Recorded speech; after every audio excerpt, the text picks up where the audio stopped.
कार्तिक महात्म 27वां अध्याय। बोल वृंदावन बिहारी लाल की जय।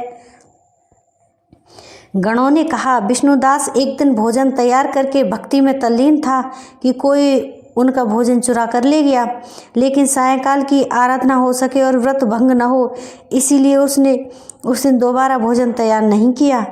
श्री नारद जी ने कहा, हे राजन, इस तरह लगातार 7 दिन तक कोई दूसरा भोजन चुराता रहा। तब वह हैरान होकर सोचने लगा, यह तो बड़ी विचित्र घटना है कि न जाने कौन हर रोज मेरे भोजन को चुरा कर ले जाता है। फिर भी इस देव स्थान को छोड़ना नहीं चाहिए। अगर मैं भोजन बनाकर खा लेता हूँ तो देरी हो जाएगी और पूजा छूट जाएगी, अतः मुझे भोजन बनाकर तुरंत खाना नहीं चाहिए। बिना भगवान को भोग लगाने के वैष्णवों को भोजन नहीं करना चाहिए। अगर 7 दिन बिन भोजन के बीत गए हैं तो आज का एक दिन और सही। आज मैं भली भांति भोजन की रक्षा करूंगा, देखूंगा कि हर रोज इसे कौन चुरा कर ले जाता है। इस प्रकार ऐसा सोच विष्णुदास भोजन के पास ही छिपकर बैठ गया। उसने थोड़ी देर बाद देखा कि वहां पर एक चांडाल आया, जिसका शरीर अत्यंत दुर्बल था। उसके शरीर पर केवल चमड़ी ही चमड़ी थी दिखाई देती थी।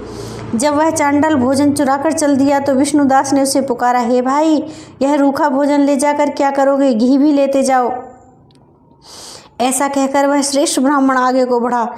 विष्णुदास को अपनी ओर आते देखकर चंडाल तेजी से दौड़ने लगा। वह ब्राह्मण से डर गया, लेकिन निर्बलता के कारण दौड़ भी तो न सकता था, अतः भूमि पर ही गिर पड़ा और मूर्छित हो गया। चांडाल को मूर्छित देखकर विष्णुदास लपककर उसके पास पहुंचा और अपने वस्त्र से उस पर हवा करने लगा। और उसके बाद उसने जो कुछ देखा उसे देखकर वह आश्चर्यचकित रह गया।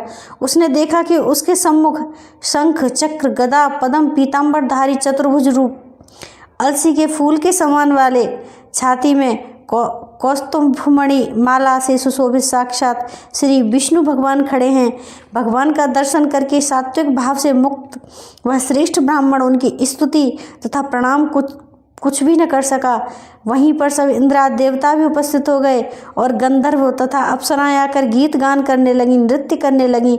ब्राह्मणों ने प्रणाम करने के लिए ही उतावला हुआ, त्यों ही वह संपूर्ण देव, गंधर्व और अप्सराएं आ गई। नृत्य संगीत होने लगा। विष्णु भगवान ने अपना स्वरूप ब्राह्मण को प्रकट कर उसका आलिंगन किया और दिव्य विमान में बैठाकर उसे बैकुंठ ले गए। दिव्य विमान में ब्राह्मण को विष्णु के साथ जाते हुए चोल राजा ने भी देखा। उसने अपने गुरु आचार्य मुग्दल को कहा कि मैंने जो यज्ञादि किए हैं वे सब व्यर्थ हुए। जितनी दान दक्षिणा मैंने ब्राह्मणों को दी वह असफल हुई।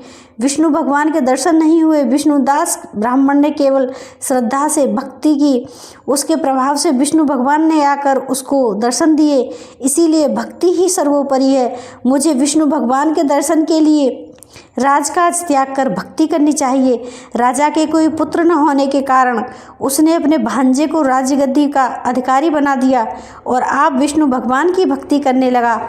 बहुत काल तक भक्ति करने के बाद श्री विष्णु भगवान ने दर्शन नहीं दिए तो वह अग्निकुंड में कूद पड़ा।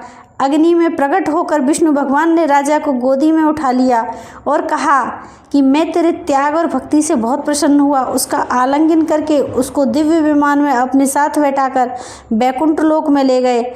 भगवान विष्णु ने अपने समान रूप वाले ब्राह्मण को पुण्यशील और राजा चोल को सुशील नाम देकर दोनों को अपना द्वारपाल बना लिया। बोल वृंदावन।